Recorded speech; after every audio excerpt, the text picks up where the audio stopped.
Richard, I think we all have to call things by its name. And what's happening in Ukraine is a genocide. This brutal genocide has to come to an end. And I think we all have to raise our voice, denounce, and maybe decide on all the possible sanctions, because this is insane. Do you see any shift in U.S. policy towards Venezuela, recognizing the role that Venezuela can have in increasing energy? No, and the reason why I don't see it happening is because I think the United States government, the Biden administration, as we also believe, is our values of defending democracy is not available for a bargain. So we know that the only way Venezuela can improve the way of living of its people and get rid of the problems is by accelerating the path to democracy. Now, you mentioned about oil.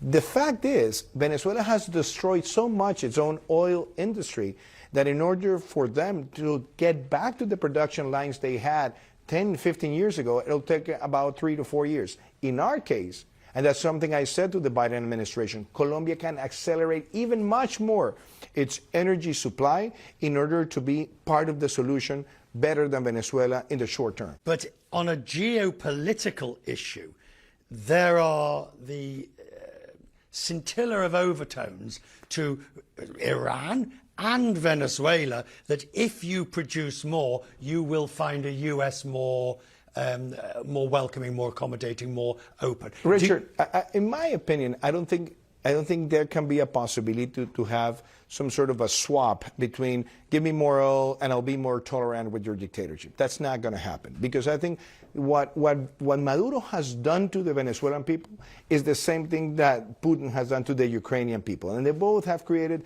the biggest migration crisis in modern history. What's the one thing that your country needs in terms of coordinated international policy? I'll tell you one, and this is what worries me.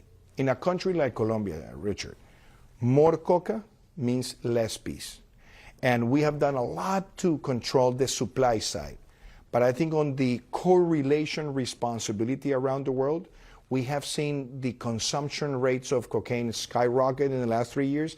We need more co-responsibility so that we can really make our efforts on the supply side, but also have efforts on the demand side. With that, I think we can allow Colombia to make big transformations in the economy and also affect the current structures of narco trafficking. Finally, how long have you got left in office? 4 months, but I'm working 3 shifts. So I don't think people fully understand that there is that moment for an elected official when you walk into the room all powerful and you walk out of the room with no power.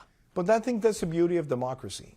That, in my opinion, that's the beauty of democracy. Are you ready for it? Yes, I'm ready for it.